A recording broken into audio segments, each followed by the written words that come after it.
noite. Estamos iniciando nesse momento mais um programa Discutindo a Notícia. Este programa, fazemos dele uma tribuna livre para o exercício de ir e vir e também a expressão. Nós achamos que transmitir a vocês, telespectadores, o que pensamos é muito importante. E, portanto, concluímos o programa aquilo que chamamos o melhor governo para o nosso país, que é a democracia. Nós temos dois convidados muito importantes. Um deles é o Dr. Márcio Strenbruck, cirurgião vascular e angiologista. Boa noite, Dr. Márcio. Boa noite, Vicente. Boa noite, Raul. Boa noite, telespectadores. É sempre um prazer estar aqui com vocês e poder exercer nossa cidadania ativa, poder falar à vontade, desabafar um pouquinho. É muito gostoso. Boa noite a todos.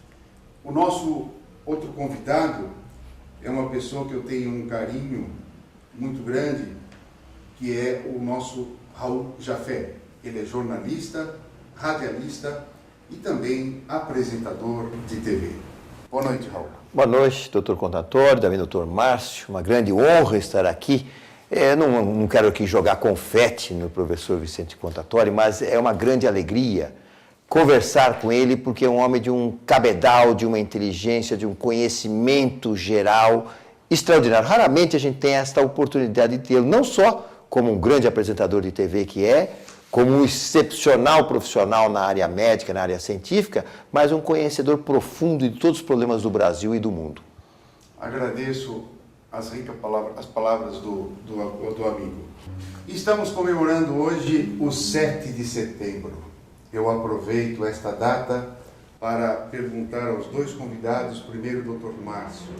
No 7 de setembro, podemos considerar que o Brasil hoje é independente? Olha, tá difícil essa resposta, viu? É muito difícil, né?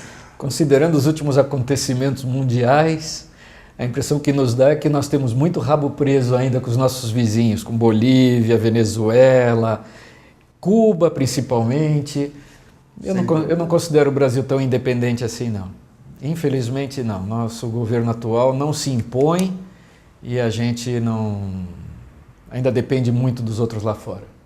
Raul Jafé, o Brasil é independente? Não. Em vários sentidos, não. Reforçando o que o doutor Márcio falou, um governo que vive em função de ideologia, que decide e faz decisões em funções de ideologia, não pode nunca ser dependente. É dependente de ideias machistas, leninistas, trotskistas, de ideias de anos, de mais de 100 anos atrás.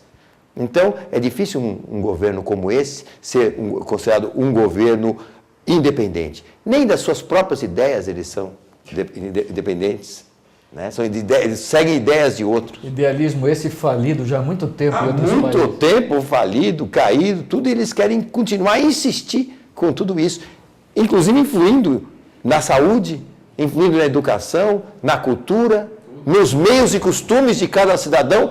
Hoje, certas palavras sequer nós podemos utilizar, palavras que aprendemos a usar quando éramos crianças, não podemos mais.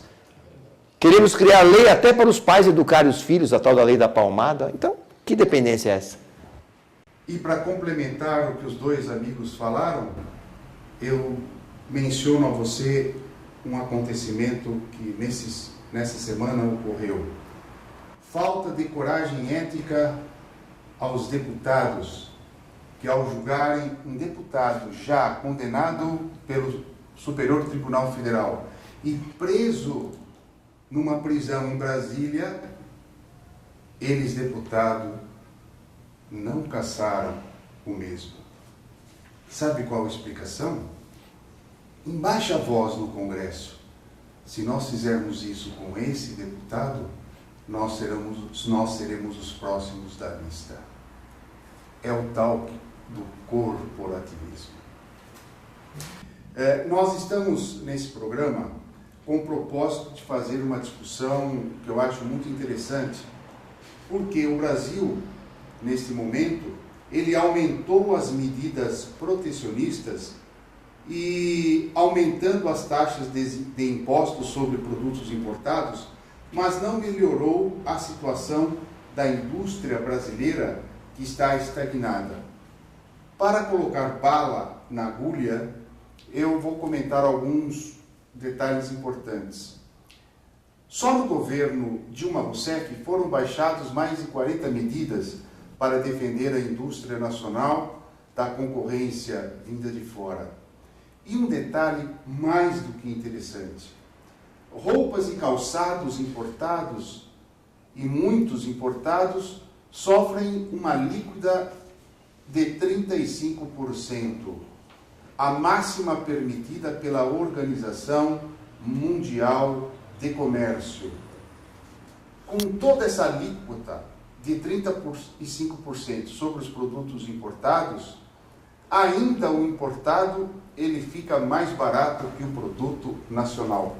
Seu comentário, doutor Márcio. O problema é o seguinte, a nossa carga tributária chega a 40% do PIB, então não adianta nada essas medidas protecionistas, aumentar taxas de importação, cobrar taxas na importação se não se diminuem os impostos na nossa produção. O Brasil tem a produção das mais caras do mundo, não dá para competir. Nós temos produtos de qualidade, mas só que nós temos um grande sócio, e um sócio majoritário, que é o governo. Ele é sócio de 40% de qualquer sociedade, de qualquer indústria que se faça aqui. Então é mais fácil, apesar das taxas, importarem os produtos do que produzi-los aqui. Nós temos uma cascata de impostos numa produção, e é taxa sobre taxa. Quando vai se ver lá no final, os produtos aqui ficam caríssimos. Olha essa notícia que interessante. O número de acordos no livre comércio, o Chile apresenta na faixa de 37, o Peru 26, o México 25 e o Brasil com 22. Um gigante que poderia ter acordos do livre comércio fantásticos, e estamos atrás do Chile, que é um país extremamente pequeno. Seu comentário. Vocês repararam que, como você citou, Chile, Colômbia, Peru, eles não fazem parte do falido e moribundo, se não morto, Mercosul. Mercosul, é verdade. O que acontece? Se nós formos somar tudo isso, com muito boas colocações do Dr. Márcio, e quando a gente imagina que quando você vai para os Estados Unidos, você paga em dólar e ainda compra mercadorias mais barato do que você as pagaria aqui no Brasil, pagando em dólar, você percebe o seguinte, que a nossa política econômica vem de falha de muitos anos. Nós estamos perdendo anos históricos, onde o Brasil, como é mais um dos países emergentes, ele teve o seu ciclo maravilhoso de história. Quer dizer, era o momento de nós, emergentes. Infelizmente o Brasil não segue, por isso que todos esses índices que você tem aqui, o Brasil apresenta como os piores. O Brasil não está fazendo a lição de casa. Nós não estamos aproveitando para nos corrigir no momento em que está bom para o Brasil. Veja bem, não é só uma questão só de carga tributária. Nós temos um país de baixos salários, mas de altíssimos custos. Custos que não revertem para o trabalhador. Quer dizer, se você tem um funcionário que recebe um salário de R$ 1.200 por mês, 2 salários mínimos, ele custa mais de R$ 2.500 para a empresa. E isso não reverte. Ele tem um salário pequeno que não dá para ter um sistema de saúde horroroso, como o que nós temos, um sistema de educação cada vez pior, amplamente debatido em rádio e televisão, um sistema de moradia, nós não temos estradas, nós não temos rodovias, nada. Então, o que acontece? Impostos malversados. Isso não reflete para o país. O país não recebe nada em troca de tudo isso. Então, nós só podíamos estar com os índices cada vez piores. E outra, a nossa burocracia para abrir uma empresa, para fazer a empresa funcionar e até para fechar a empresa é muito maior que todos esses países que você citou. Muito complicado. Doutor Márcio, um outro dado importante. Países como Chile, Peru, México e outros que fizeram os seus acordos de livre comércio fizeram um índice da participação desses países no comércio global. O Chile ele tem uma participação de 82% no comércio global, mundial. O Peru tem uma participação de 73% global. O México, 63%. Coreia do Sul, 61%. União Europeia, 45%. China, 30%. Brasil, 10% a sua participação no comércio global. Estamos em passos de tartaruga, doutor Márcio? Eu diria que nós estamos em passos de lesma, né? Não é nem de tartaruga. É o que o nosso querido amigo Raul falou, né? Nós temos alto custo, nós temos uma tributação elevada, os nossos produtos acabam não sendo competitivos lá fora. E o Brasil não se programou para isso. Quer dizer, até tentou-se, o Brasil já teve um nível de exportação maravilhoso, né? Um comércio exterior grande, só que agora, com a bagunça que se implantou aqui, não está dando mais. Nós vivemos um terrorismo fiscal, nós vivemos uma época em que a imagem que passa dos governantes é que cada vez mais eles querem cobrar mais do povo. E não há um repasse, quer dizer, o povo não recebe isso como serviços básicos e tudo mais. Isso, infelizmente, está indo para o bolso mesmo, da corrupção e dos salários altíssimos. Com isso, nossos produtos não são competitivos. Não dá. Não dá para o Brasil aumentar a sua porcentagem. Nós temos um gráfico aqui nessa revista que nos dá a seguinte informação. A indústria brasileira está estagnada há mais de 3 anos. E aí ela faz uma comparação de preços de produtos que são vendidos aqui no Brasil e preços que são vendidos fora do Brasil.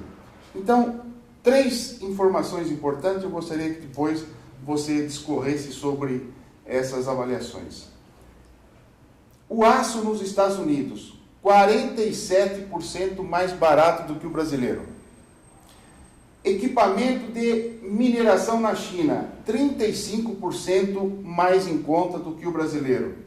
E motor elétrico na China, 30% mais em conta do que o brasileiro. Bom, que mágica é essa? O que me choca, ainda quando você fala em China, a gente sabe das condições chinesas, a mão de obra baratíssima, né?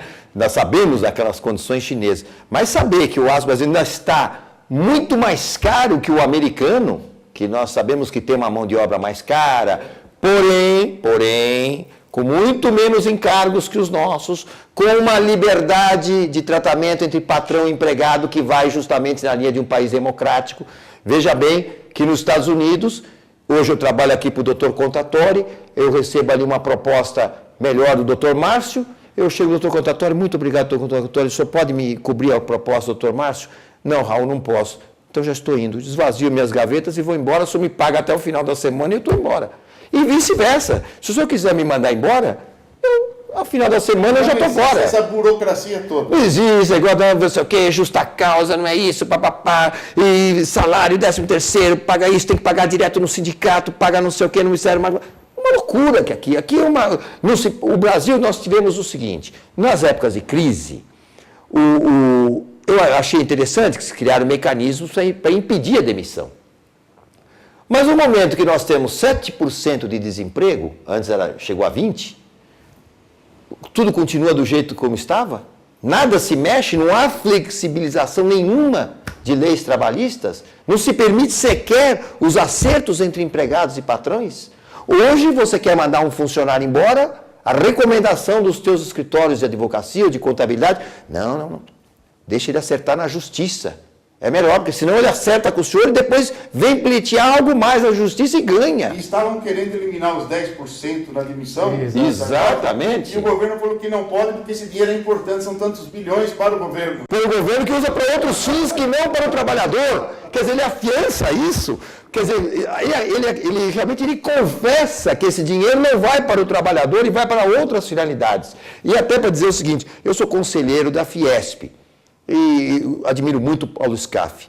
Conversando com o Paulo Scaff, ele nos comentou numa palestra que há cerca de 10 anos atrás o Brasil representava, a indústria brasileira representava 28% do PIB brasileiro. Hoje, 10, 12 anos depois, pouco mais de 16%. Ou seja, a indústria está numa queda vertiginosa.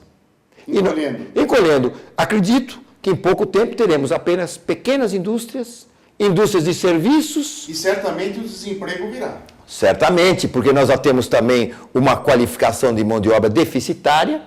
Então, onde serão colocadas essas pessoas? Para onde elas serão alocadas? Doutor Márcio, mais um raciocínio. Vamos lá. Nessa mesma reportagem, estão fazendo uma avaliação do custo de um Honda Civic em reais. Muito boa. Nos Estados Unidos, o Honda Civic em reais está custando 31 mil reais.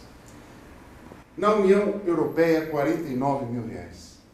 Na Argentina, 47 mil reais. E acredite o senhor, aqui no Brasil, um Honda Civic não é comprado por menos do que 72 mil reais. Isso básico, né? Isto é... 2 vezes e meia. 2 vezes e meia. 2 vezes e meia. Que brincadeira. É fantástico. Eu me lembro na época do Mercosul ainda vivo, eu tenho parentes que moram na Argentina e um deles lá tinha comprado uma Zafira. E ele estava querendo, na verdade, comprar um Corolla movido a diesel, que era o modelo mais caro da linha lá na Argentina. Pasme, o carro custava 22 mil dólares. Lá o preço é estabelecido em dólares nos carros. 22 mil dólares era o Corolla mais caro. 22 mil dólares também era o preço do top de linha da Zafira. Quanto custa aqui no Brasil? Detalhe, ele era fabricado aqui e ia para lá. Carga tributária lá, que meu primo me falou, é em torno de 50% do valor do carro importado. Então, gente, onde vai tanta taxa aqui para um carro chegar a esse preço? Não sei, onde tem tanta gordura assim para um carro custar tão caro? E mesmo custando caro, olha o trânsito que a gente pega para andar. Conclusão do programa de hoje. O Brasil se fecha, mas não consegue impedir que mais produtos entrem. Com 35% de alíquota de importação, os produtos de fora ainda são mais baratos do que os nacionais.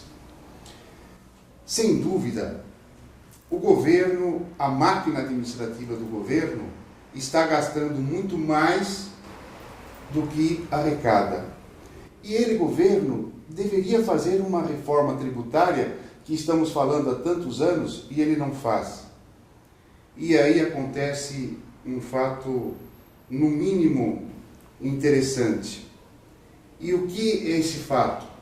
O governo, ele começa a colocar pessoas inadequadas em postos que exigem capacidade dessas pessoas e elas não têm um conhecimento intelectual, uma formação administrativa correta. E são colocados lá não por capacidade administrativa, mas por apadrinhamento administrativo. É politização. A politização. Essa, portanto, é a característica do governo que está gerando, hoje, fazendo a gestão no Brasil. Nós aqui, e eu acredito que os meus amigos tenham a mesma opinião, que se nós tirássemos esse partido e colocássemos um novo partido, a mesma política miserável, ela continuará sendo realizada. Então, portanto, esse comentário, eu quero que seja realmente apartidário. Sem dúvida. O que nós reivindicamos aqui é uma tomada de consciência de uma nova política em que este novo político se interesse a administrar o país para melhorar as condições do país e não legislar em causa própria. Porque todas as vezes que o político está legislando em causa própria, o que ele está fazendo? Tirando uma série de credibilidades do Brasil. E o Brasil está dentro de uma situação hoje muito complicada. Vamos ao nosso break.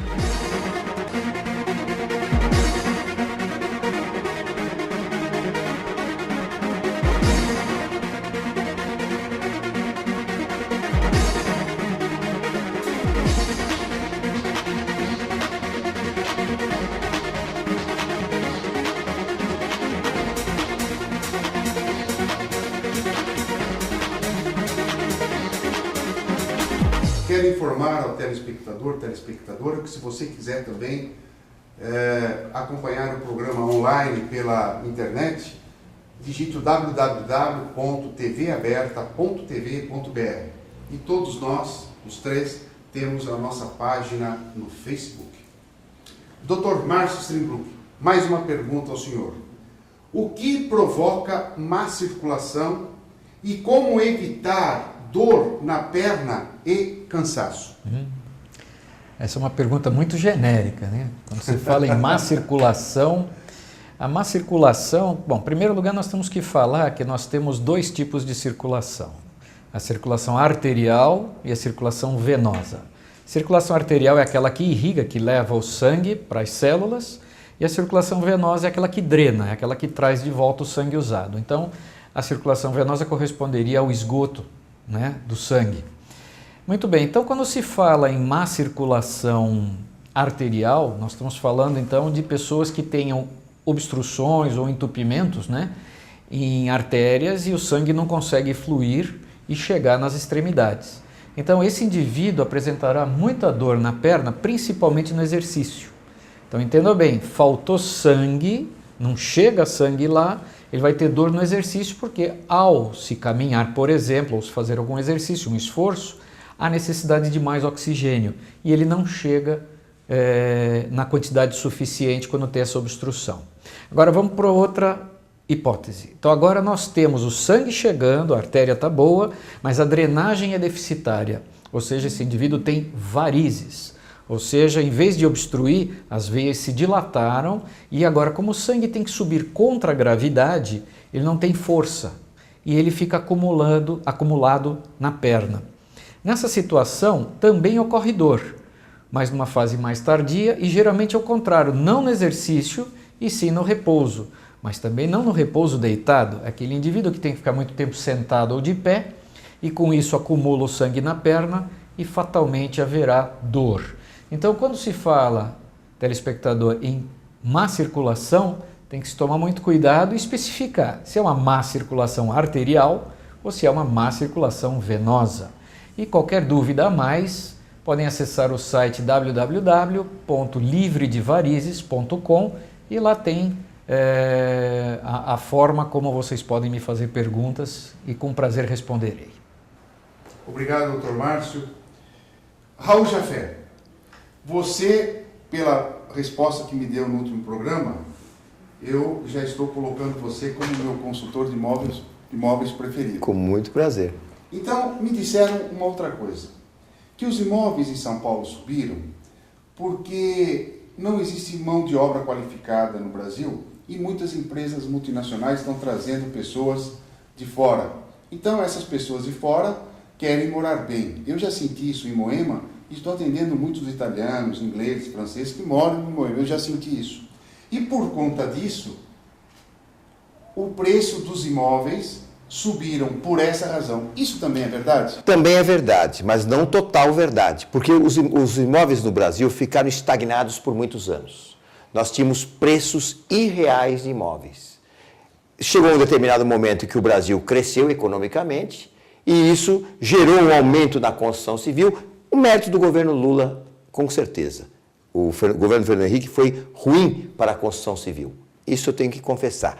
E o governo Lula foi bom. Com esse boom imobiliário que se criou para o Brasil também ser um país emergente, houve a falta de mão de obra qualificada. E tudo isso geraram custos a maior e também, como eu já disse, a questão de atualização do preço dos imóveis. Curioso, aqui em São Paulo os imóveis dispararam, nas grandes capitais também. Já você vai verificar que os imóveis de praia, de veraneio, caíram de preço ou estagnaram. E se um telespectador quiser procurar o senhor para uma consultoria, uma orientação, o senhor faz? Com muito prazer, rauljafé@gmail.com. Ótimo. Muito obrigado, então, esclarecido. Gostaria de dizer a vocês um pouquinho do que eu faço. No primeiro programa eu falei que nós usamos as células de pluripotência induzida. E antes de colocar essas células com características embrionárias, eu faço uma revascularização do suporte ósseo. Por quê? Porque todo osso que tem perda óssea, ele tem problema de nutrição. De 100%, ele tem 50% de vascularização. Então, nós temos que ser um bom semeador. cuidar desse suporte ósseo, revascularizar esse suporte ósseo, porque tudo que eu vou colocar em cima dele, sejam células implantes, vai ter que ter o quê? Oxigênio. E as células vermelhas que vêm e trazem o oxigênio através da circulação. Se o osso tem baixa de circulação, nós não vamos conseguir nutrição. Então não vamos ter osso de integração do implante, não vamos ter uma sobrevida dessas células que vai morrer em 7 dias. Com isto, é a razão pela qual nós fazemos aplicação de laser terapia. Usamos um laser hoje da American Dental Laser de 1200 mW e esse laser eu aplico no suporte ósseo e aquela célula que tem um baixo metabolismo de 10%, se ela reproduz novas células, eu vou fazer o quê? Uma regeneração óssea guiada com reposição de novas células por aplicação do laser. A conclusão, a consequência disso é o quê? Uma revascularização. Então, a revascularização é feita com laser terapia. No segundo momento, nós fazemos um enxerto não ósseo, é um enxerto celular. Pegamos as células somáticas e transformamos ela geneticamente numa célula indiferenciada com características de célula embrionária.